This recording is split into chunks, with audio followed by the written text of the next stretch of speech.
మెదక్ జిల్లా వెల్దుర్తి మండలం బస్సాపూర్ గ్రామంలో శ్రీ బ్రహ్మరాంబిక మల్లికార్జున స్వామి దేవాలయంలో శుక్రవారం ప్రత్యేక పూజలు నిర్వహించారు. శ్రావణమాసం చివరి శుక్రవారాన్ని పురస్కరించుకుని నిర్వహించిన ప్రత్యేక పూజలో జిల్లా గ్రంథాలయ బోర్డు చైర్పర్సన్ సుహాసిని రెడ్డి పాల్గొన్నారు. శ్రీ బ్రహ్మరాంబిక మల్లికార్జున స్వామికి అభిషేకాలు, అర్చనా కార్యక్రమాలు నిర్వహించారు. రుద్రాభిషేకం కార్యక్రమంలో పాల్గొన్నారు. ఈ ప్రజలంతా సుభిక్షంగా ఉండాలని, పాడి పంటలు బాగుండాలని స్వామివారిని కోరుకున్నట్టు తెలిపారు. ప్రజలు భక్తి భావనతో ముందుకు సాగడం వల్లనే సకాలంలో వర్షాలు సమృద్ధిగా కురిసి చెరువులు, కుంటలు జలకలతో సంతరించుకుంటున్నాయని తెలిపారు. ప్రజలందరూ ఆలయాలను సందర్శించి భక్తి భావనతో ముందుకు పోవాలన్నారు. ఈ కార్యక్రమంలో ఆలయ పూజారి బసవప్ప, కనిఫంతులు, జిల్లా మహిళా మండలి అధ్యక్షురాలు ముక్తాబాయి, జిల్లా ఆలయ కమిటీ చైర్మన్ తలారి మల్లేష్ తదితరులు పాల్గొన్నారు.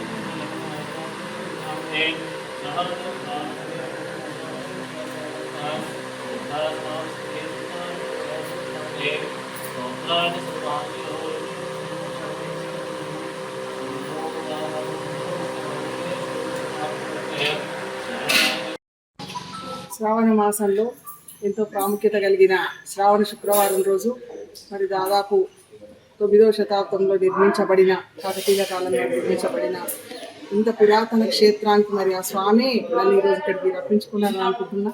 ఎందుకంటే ఉదయం నుండి కూడా చాలా బిజీ షెడ్యూల్లో ఉన్నా కూడా బయటికి అనుకోకుండా ఇక్కడికి రావడం అనేది నా పూర్వజన్మ సుకృతం. ఈ స్వామి మరి ప్రకృతి ఒడిలో, పచ్చటి ప్రకృతి తల్లి ఒడిలో మరి ఇక్కడ వెలవటం అనేది ఈ ప్రాంత ప్రజల అదృష్టం అని కూడా నేను అనుకుంటున్నా. ఇప్పటికీ గత 6 నెలల నుండి చాలాసార్లు రావటం జరిగింది.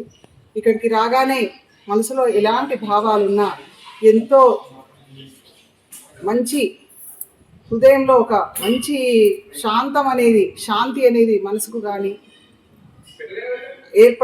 శాంతి ఏర్పడుతుంది. కాబట్టి ప్రతి ఒక్కరు కూడా ఇక్కడికి మరి ఇంత పురాతనమైన ఆలయానికి రావడం అనేది వారి యొక్క జన్మజన్మల సుకృతం ఉంటేనే ఇలాంటి ఇంత గొప్ప ఆలయానికి రావడం అనేది అదృష్టంగా మరి భావించాల్సిన ఆవశ్యకత ఉంది. నన్ను కూడా స్వామి మళ్ళీ రప్పించుకుంటున్నారు. ఈరోజు కూడా అనుకోకుండా ఇక్కడికి రావడం జరిగింది. ఆ స్వామి కృప మేము వచ్చిన వాళ్ళు మాత్రమే కాదు, ఈ ప్రాంత ప్రజలందరి మీద ఆ స్వామి కృప ఉండాలని కోరుకుంటున్నా. అదేవిధంగా ఇలాంటి భక్తి భావన ప్రజలలో ఉంది కాబట్టే మరి ధర్మం 4 పాదాలుగా ఇక్కడ మరి తెలంగాణ ప్రాంతంలో వెల్లివిరవడానికి కారణం ఆ స్వాముల యొక్క ఆశీర్వాదం అని నేను భావిస్తున్నా. అదేవిధంగా మరి ఈ భక్తి పూజలు ఇలాంటి మంచి కార్యక్రమాలు మరి భక్తులందరూ మంచి మనసుతో చేస్తున్న కారణంగానే మరి ఈ వర్షాలు రాలేదని మరి రైతులు ఎప్పుడైతే బాధపడుతున్నారో ఆ సమయంలో, సరైన సమయంలో వర్షాలు కురిసి అన్ని చెరువులు కూడా నిండుకుండల్లా కల్పిస్తున్న ఈ తరుణంలో మరి అది ఈ ప్రాంత ప్రజల యొక్క అదృష్టము, వారి యొక్క మంచి భావన, వారి యొక్క భక్తి ప్రపత్తులు అని చెప్పి నేను చెప్పకనే తెలుస్తుంది. కాబట్టి ఇదే విధంగా రానున్న కాలంలో కూడా మరి ప్రజలందరూ కూడా మంచి భక్తి భావనతోటి మరి స్వాములకు ఎంతో మంది శక్తి స్వరూపులు ఇక్కడ ఈ ప్రాంతంలో ఉన్నారు కాబట్టి, విలసిల్లారు కాబట్టి వారి సేవ చేసుకుని ఇదే విధంగా ఈ ప్రాంతం అంతా సుభిక్షంగా ఉండే విధంగా మనము మనసా వాచా కర్మన మనము కలిసి ఉన్నప్పుడు తప్పకుండా అది జరుగుతుందని భావిస్తూ మరొకసారి ఈ టెంపుల్ మరి స్వామి బ్రహ్మరాంబ సహిత మల్లికార్జున స్వామి యొక్క మరి పూజ ఎంతో గొప్పగా చేయించిన మరి అర్చకుల గారికి కూడా నా ధన్యవాదాలు తెలియజేస్తాను.